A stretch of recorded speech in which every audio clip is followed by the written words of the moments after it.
Hey guys, and welcome back to BeardYGO. Thank you all so much. We have finally done it. We have reached 300 subscribers. Guys, I cannot express how much thanks and joy I've got for this milestone. And yeah, there's definitely some giveaways for this. You guys know at the 100, at the 200, we did some nice giveaways. And so this time we will be doing giveaways as well. And so you'll just have to watch through the video in order to see what is up for grabs. Now, we also have another interesting and fun, like a really fun little thing that basically came up today from our sponsors, SOLARPOP and Unplug Yourself. Thank you very much for sponsoring the channel, as well as the products that are always featured on the channel, as well as given away to the subscribers. And they have decided to give me a pass to Comic-Con. So you guys, I am going to see you all at Comic-Con Africa in about 2 weeks, I think it is. So yeah, on the 24th and the 25th of September, if I'm not mistaken. Let's have a look here. Yeah, 24th, 25th. That is the Saturday and the Sunday. And yes, of course, I will be at the Yu-Gi-Oh tournament on the Sunday. So make sure to catch me there. If you guys see me at Comic-Con, don't forget to just come and pop by and say hi. We can have some chats, and yeah, it's gonna be fun. I can't wait. It's gonna be so flippin' great. Right, so for the 300 subscriber mark, I have decided to showcase probably one of my favorite decks you guys know, and it is none other than Earth Machines, featuring the new Vernalizers from Power of the Elements. So let's move over to the table, shall we?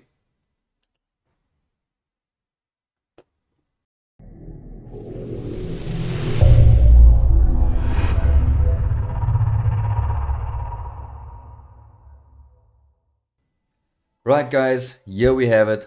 Earth Machines, Infinite Track, Machina Trains, and let's get into this deck profile. So we'll start off with the main deck. So this tournament that I went to was just your basic locals. However, it was the first time that I could take this deck through to locals after Power of the Elements released, and I went on to take the tournament. When it came first, I think I lost one duel. So yeah, it was really cool, really fun, and there's so much things. There's so many things that you can actually do with the deck, which is just really insane. So let's get onto the profile. So we have got 2 Infinitrack Harvester. We also have the 1 Anchor Drill. Then we are running 2 Brutal Dozer, 1 Trencher, and 1 Tunneler. Right, so that along with your 3 Heavy Forward is your Infinitrack line. So usually you'll find that the Infinitracks are either played at like 3 Harvester, 3 Dozer, you know, etc. People also run double Trencher. So I had to cut down on the ratios of these.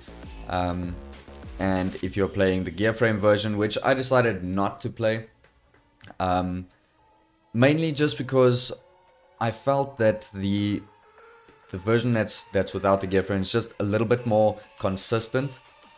It's not as explosive when it comes to your plays and everything, but I feel that consistency is key, and the more consistent your deck is, the better chance you have of having good matches and good opening hands as well. So I didn't want to drop down too much on the consistency aspect of the deck.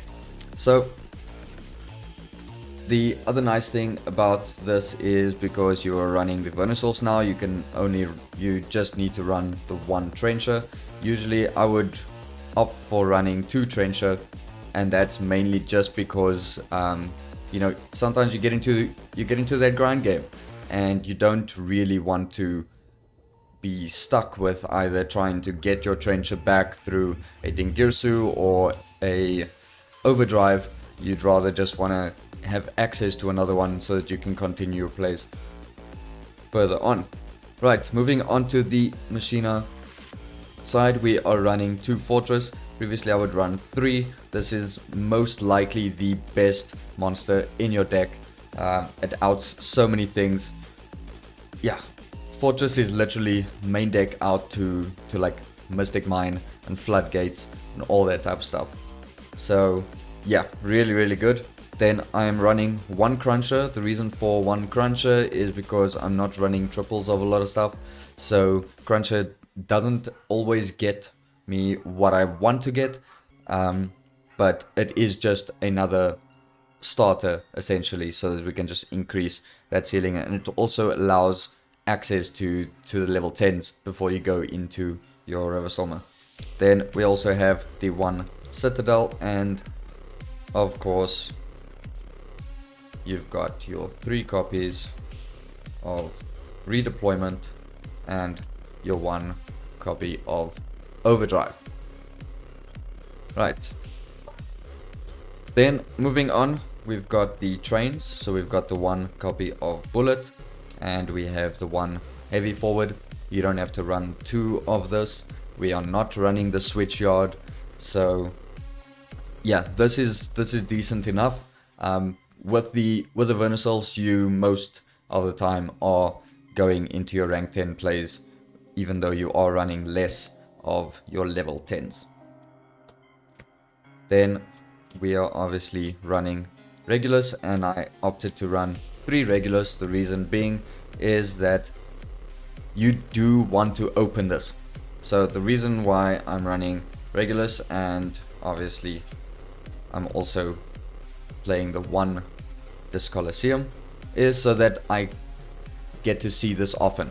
The more you see this, if you see this with a Vernusylph, then your first summon is a Regulus without using its own summon, which means you could basically just bring this out, use it to protect your combo, and then after that you could actually just bring another Regulus out with its own effect, or just bring the same one back with another Vernusylph in order to then have another negate on the opponent's turn.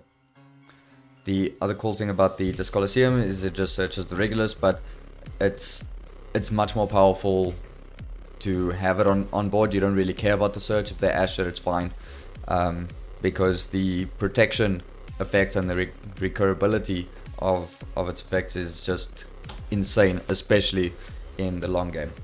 Then our last little machine, we are running the 1 box, the only brick in the deck, but it's not that bad now, and I'll show you guys what we can do when we have box in hand.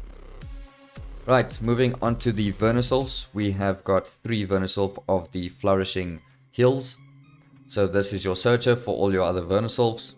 Then we are running 2 copies of Awakening Forests, and then that's a Foolish Burial, and then 2 copies of the Thawing Mountains and 2 copies of the Flowering Fields. So I opted to run a bigger Vernusylph engine than what I've seen online, and I felt that this is just better.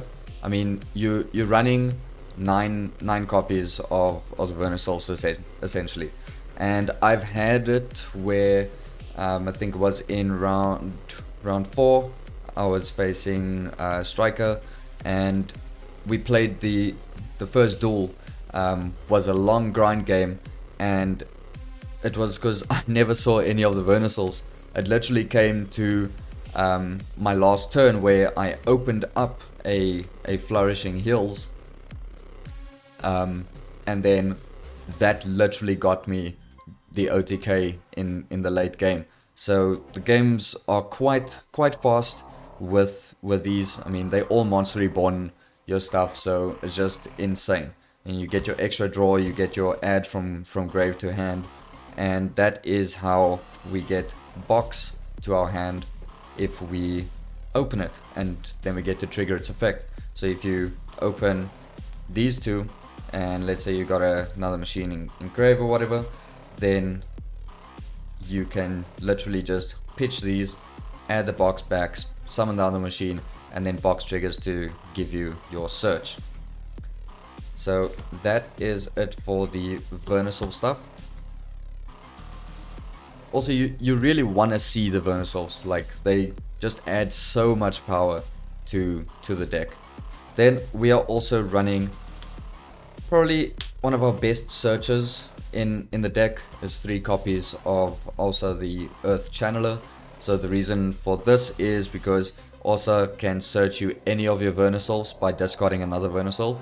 So if you open multiples, or if you open the one that you don't want to see, usually you want to see the Flourishing Hills. So then you'll just pitch another one, get the Flourishing Hills, and then you are set to go. This can also search your Harvester as well, and it can also search box. So yeah, this is just extra consistency to get your engine. I think it also searches Trencher, if I'm not mistaken. Right, then we have got our hand trap lineup, which is 3 Ash and 3 Imperm. And so the reason for this is because I'm not running, I'm not maining the floodgates, you know. There's no goes in the main or anything like that. There's no torrential, there's no skill drains in the main. So the thing about this is Ash Blossom, really good all-round hand trap, and Imperm is also a really good hand trap, especially this format. So I felt that just running these 6, I mean, in your combo you deck thinning already, plus then you should be drawing either 2 or 3 cards if you opening the one Vernusylph. Then, you know, after deck thinning you get like a draw 2 or 3. Seeing these comes up quite a lot, and they just help to assist your dominance in the match. So if you open any of these and you can go full combo, you know, you're ending on Adora, plus you got this, and these are the unexpecteds, you know. Also in South Africa and at our locals and stuff, you know, the floodgates, I'd prefer to rather side them, because they actually they work better against the meta, and a lot of the time you're facing a lot of rogue, and these 2 hand traps just do pretty much everything you need it to do when you are facing rogue. So for me it was better to main them. And then the last 2 cards that I'm running is 2 copies of Urgent Schedule. So I'm not running a third, because this is a dedicated go first variant. So the only go second stuff that I've got is these 2, plus the 3 Ash and the 3 Imperms. So yeah, I felt that schedule at 2 was pretty decent.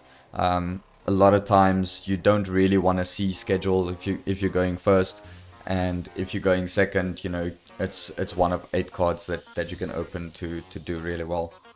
So yeah, I really didn't want to actually brick on this, and unfortunately there's no way in this variant for you to really get this in the grave without doing like extra unnecessary plays. And so yeah, it's just not really worth seeing this when you are going first. Right, then moving on to the extra deck. So we are going very standard. We've got our triple Infinitrack Goliath, so this will is just an easy way to fuel our grave for our tunneler, so that we can get this back into the extra deck, extra resources, plus get the draw 2 without, you know, increasing our deck count. Then when this leaves the field, you can attach it to an Exceed monster that you control, and if the machine has original type of if the Exceed has original type of machine, almost said earth attribute there, and so yeah, this would attach it to the Exceed, and then that Exceed can't be destroyed by card effects.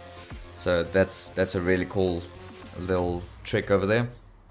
I've actually had it where my opponent didn't know, you know, how this stuff worked, and they didn't really care, and so they made access code, and yeah, access code did nothing. So that was great. Then let's just keep it there. Cool. Then the rest of the links we are running. One Genius. Genius also is another mine out. It outs floodgates as well, which is really great. So yeah, just getting this out. If your opponent has one monster, you just link into this, and then you can literally just target, let's say, like a heavy forward that is on your field, or even the Disc Coliseum that's on your field, and you can then negate that, plus negate the mine, for example, and then yeah, you can continue your plays from there. It's also very nice bait. You can literally negate an Appaloosa and they can do nothing about it, because this is unaffected by spells, traps, and link monsters. So yeah, really good card, very underrated. And then we've got our one copy of Ballista. This is our main searcher for Box, and so Box is obviously like our biggest brick, and when you open it, you don't want to go for Ballista, but yeah, it also just helps you to link climb so that you can use Tunneler's effect more efficiently. It's got another effect where you can destroy a spell or trap you control to then 0 an opponent's monster's attack. I think it's attack only, right? Yeah, no, attack and defense. And so this is one way where you can trigger your urgent schedule. However, you know, your opponent has to have a monster on board, so hence the schedule only being at 2. Right, and then our last link, we have got the double-headed Anger Knuckle. Amazing card. This card outs your own floodgates if you need to, and it allows you to also reborn a level 10 from your grave, so it just adds that consistency and board presence as well. Right, then we have got one copy of Riverstormer. You basically go into this and you detach an either Foolish Burial or search for any Earth machine in your deck, so that is amazing. Then we are running the one copy of Earth Slicer, and so Earth Slicer is your out to a lot of things. I mean, you can literally just detach any number of materials from it and then destroy an equal number of cards on the field. When both of these attack over an opponent's monster, it can basically just attach it as material, and they both can reborn themselves by tributing a link monster. So yeah, this little package is really good. And then we are running our rank 10 package is 2 copies of Dora. So previously the version without Switchyard and the version that's not the gear frame version, the pure Infinitrack train version, is usually will end on either just Knuckle or will end on Dora. But now, because of the Vernusylphs, you can end on double Dora without the use of the gear frame engine or the Switchyard engine. So that is really cool. And then I am also running Gustav Max, but I'm running it at 2. So the reason for this is because this deck can actually FTK now, and so doing burn damage, especially in time. Let's say you can't FTK, but you're getting close to time. You can actually recycle these quite easily now, thanks to the Vernusylphs. So the only reason I'm running 2 is because that enables me to do the FTK. But yeah, you can literally bring one out, reborn it twice, attach heavy forward, attach a Goliath, and one copy can burn for 6k, and then you just bring out the other one to burn for the other 2000. So that is really, really cool, and it's just going to get more consistent when we get the new Vernusylph out of Darkwing Blast. And then rounding off our rank 10 OTK package, we've got the one Juggernaut Lieb. And yeah, sometimes you literally, like, I think I had a match against Outledge Dogmatica or something, and a guy went into Ecclesia and I literally went into Lieb and I just smacked into Lieb.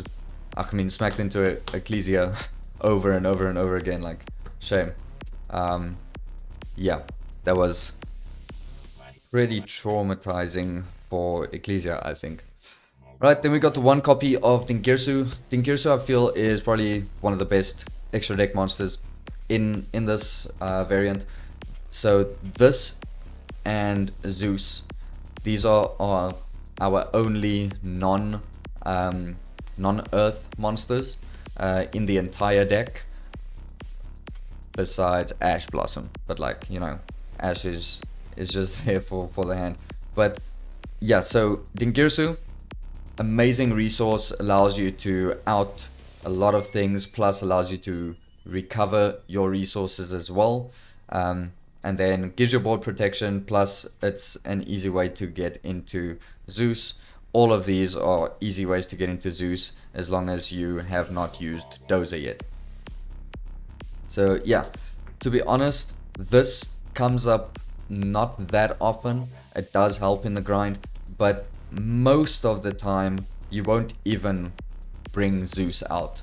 So Zeus is literally like a in case, but yeah, I don't really feel Zeus is necessary for the deck, mainly just because it is it's just, it doesn't come up. Like, the deck already slaps, so why do you want to use Zeus, you know, when you're just going to be OTKing most of the time? Right, moving on to the side deck. So I was running 2 copies of Anti-Spell Fragrance. I felt that this was really good. This basically stops your opponent from hitting you with Dark Ruler, Feather Duster, you know, all that type of stuff. So when you're siding, side these in along with whatever other floodgates you need, and then you can basically just protect your board like that as well. It also prevents a lot of strategies from actually playing. For example, like this is an easy one against Striker. A lot of fusion variants, you know, branded fusion, all that type of stuff. That stops that, so that's really, really good. And yeah, so Anti-Spell was awesome. Like I said, the Anger Knuckle can get rid of it. So yeah, Floodgates, I'm running 2 copies of Rivalry and 2 copies of Gozen.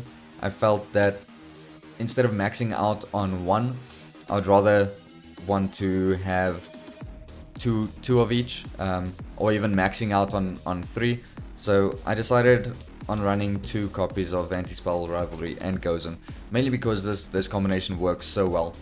I had a match against Outledge, and I actually sided Gozen and Rivalry in, which is hilarious because, you know, they usually main it, and yeah, they actually activated there can be only one, and then Rivalry was activated on my side, and this card actually just won me the duel.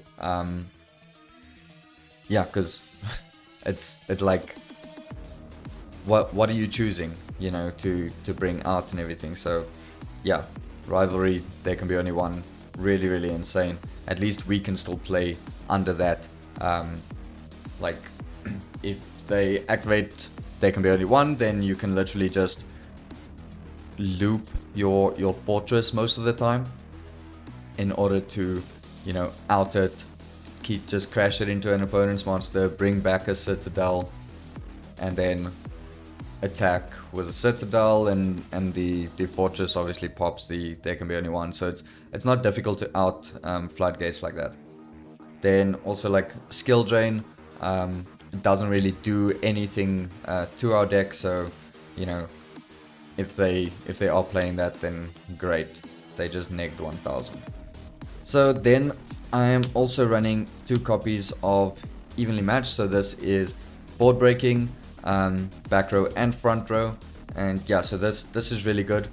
A lot of times you'll even have it where you can resolve evenly and then just continue your plays, because if you resolve this, they've basically already used up a lot of their resources and they won't be able to play through the board that you'll be making, or they won't have enough resources or steam in order to then also, you know, compete or continue the grind or whatever. Then back row, we have got 1 Twister, 1 Harpies and 1 Red Reboot. So I felt that these are pretty standard. The Twisters is nice, allows you to get a machine in your grave so you can bring a Regulus out easier. Plus it's chainable to certain things.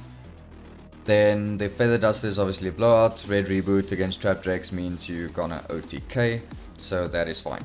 And then I'm also running 2 copies of Dark Ruler No More. Right, so 2 copies of Dark Ruler. This just outs so many things. Like, it's funny how I'm playing 2 ofs of a lot of stuff in my side, but you know, I was busy testing out a couple of things, and so yeah, Dark Ruler is really good this format, and that's why a lot of people are maining Dark Ruler. You know, if you look at Sprite, you look at Tier, they're maining this card because it's just so good, this format. And then we are also running 1 Pancratops. The nice thing about Pancratops is because it's an earth, the Vernusylphs can easily reborn it, which means a lot of times you'll find decks that are running Pancratops and it's literally like summon Pancratops and use it, and that's the end of Pancratops for the rest of the duel. Whereas the Vernusylphs, you can actually abuse Pancratops by bringing it back every single turn in order to, you know, increase that pressure on the opponent. So that's really cool. And then Pancratops is also very good out to a lot of the good decks at the moment. You know, it outs like 2 negates basically already. So yeah, it's really good. It's like another fortress basically.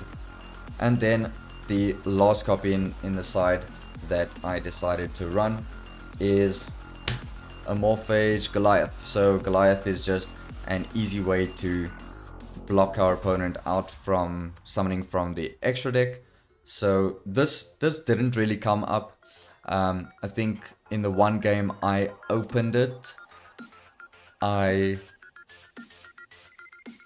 think I bricked when I opened this, and it was against Exorcister, but I was still able to win that duel.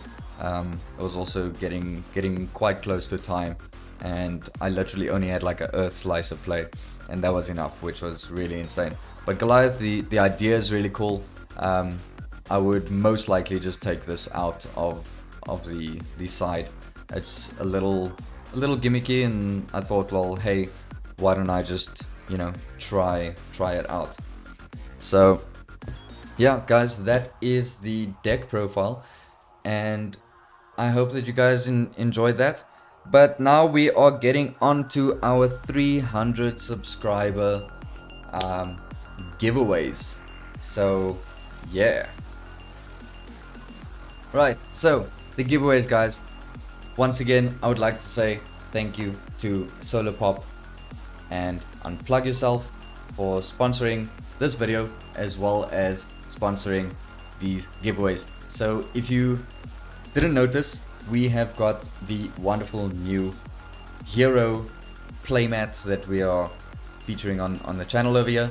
And so because we have reached 300 subscribers, so remember when I reached 100, then one of you got something, and then I reached 200 and I was like, well, now it's 2 of you.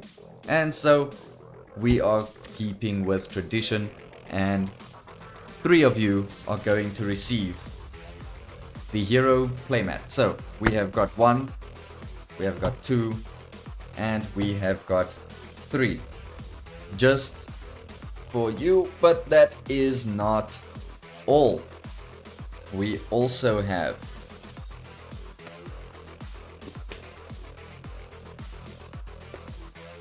trying to keep all this stuff here on my lap. Right, we've also got 3 deck boxes, which will also be a part of the giveaway.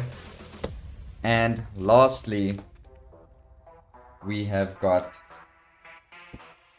3 of the files, which is going straight to 3 subscribers. So guys, let's just drop all of this over here. Yeah, that's looking good. Right, so that is the prizes, guys. Thank you so much for being with me on the journey, and you know, being with the channel and being interactive, and you know, taking part in the activities and stuff that I've had. And yeah, so speaking of the activities, like I said, I'm gonna be going to Comic-Con, and yeah, so 3 of you will receive a playmat, a deck box, and a file each. And then, speaking about Comic-Con, I'll be at the tournament on the Sunday, the 25th of September, and over there you can catch me and duel me there. But the other cool thing is that you have a chance to actually win yourself a ticket. So I've got 2 tickets which can go to 2 subscribers. So stay tuned that in this week coming now, I will upload a video, and maybe 1 or 2 or 3 videos, and we'll see. I will sneak in the Comic-Con Africa logo into the next few videos, and the first 2 people who drop a comment on the video stating where they saw the Comic-Con logo will win themselves a ticket. So 2 tickets, 2 people, you got 2 chances to go to Comic-Con for free, guys. So yeah, and if you do, make sure to stop by the tournament, take part. I know that Moonsong is gonna be there, I know that Future Night is gonna be there, and so yeah, it'll just be awesome for you guys to join us and take part in the tournament and have some good old Yu-Gi-Oh fun. So yeah, speaking of tournaments, soon guys, soon, I know a lot of you have asked me about the BeardYGO tournaments that I used to run, and yeah, so I am in the process of getting that stuff going again, so there will be an announcement soon with regards to that, so that we can have some wonderful little tournaments again. And yeah, it's always great for me, and I'm sure it is for you as well, to interact with players that you don't really find at your local. So that's what the BeardYGO tournaments are for. It's there for you to take part in the tournament and play against people that you normally would only see at maybe regionals or even a national, like, you know, state champions or something like that. Or if you're traveling and you happen to go to a tournament that is not in your region. So yeah, guys, thank you very much for everything. Thank you for the support. In order for you to win these prizes that you see over here, drop a comment down below. Let me know what was your favorite BeardYGO moment throughout my channel. So yeah, thanks again, and I will see you all in the next one. Cheers.